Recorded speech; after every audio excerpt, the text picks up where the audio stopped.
السلام عليكم ورحمة الله وبركاته. الاستقامة على منهج السلف. إن لو توصناضو منهجكي دادكي السلف كاها قرونتي فضلق بدنيد. إخواني قصة أيان إذن لو داقيا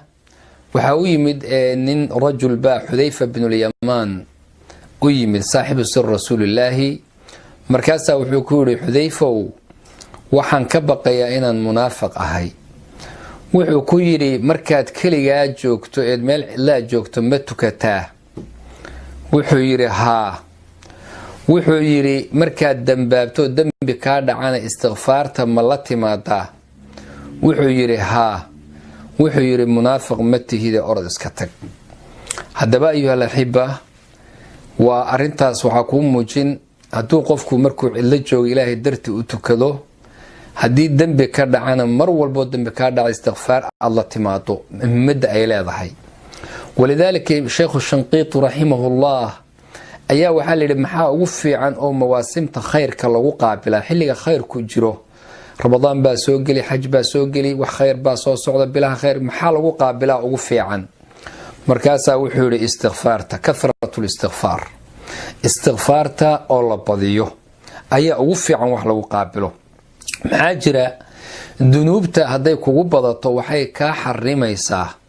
in qofka la waafajiyo istighfarta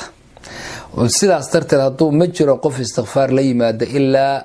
wuu saafi buu noqdaa haduu daciif yahayna xoog iyo quwo yeeshaa haduu jiran yahayna caafimaad ayuu helaa ibn kathir rahimahullah baa wuxuu yiri qofkii ku sifooba tilmaantan waa istighfarta يسر الله عليه رزقه إلهي رزقه وأفضليا وسهل عليه أمره إلهي أمورتي سنة وأسهل وحفظ عليه شأنه إلهي أمورتي سيقوذي سنة وأحفظ يا شأنه السبب هذا باب الواحد في رسان أود أي لذا استغفار عمر بن الخطاب رضي الله عنه وحيري وأرضاه هذه لو نزلت صاعقة من السماء هذه عركة أي كسر على صائقة يعني مدفع وحيابها وويل اللي سوري عركة لقى صوتوره ما أصابت مستغفرا قف استغفار أفك كوهيا كل عما يسبوري أستغفر الله الذي لا إله إلا هو الحي القيوم وأتوب إليه عدد خلقه ورضا نفسه وزنة عرشه ومداد كلماته فتاوى ابن تيمية رحمه الله وحاكويمد النبا شيخ عيسى wuxuu weydiiyay markii waan dambi baan galaabul mar walba wuxuu yiri tub ila Allah ilaahi u toobadkeen wuxuu yiri waan ku noqdaa wuxuu yiri hadana tub ila Allah wuxuu yiri waan ku noqdaa wuxuu yiri hadana tub ila Allah wuxuu yiri ila mata ila goorman wadaa toobadan wuxuu yiri ila inta aad shaytaanka ka murjinayso وفرسو إلى أن تحزن الشيطان إلى أنت الشيطان أذكمر الجنس أنت سيوت ولذلك ابن القيم نوحي يري ومن كانت شيمته التوبة والاستغفار قفك إلهي كدغي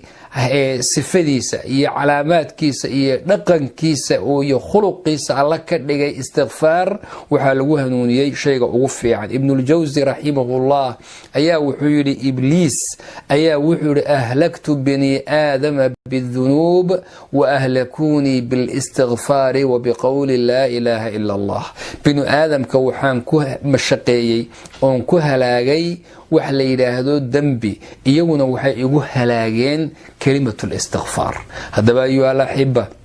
دعاء الرسول كان واضح خصوصا بشان درطارك عايشة أسي اللهم إنك عفو تحب العفو فاعف عني مرك استغفارتا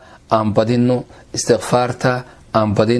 ومنهجكي يرقنكي تدكي سلفوا هذه الأمة وهريي وجزاكم الله خير وبارك الله فيكم السلام عليكم ورحمة الله وبركاته.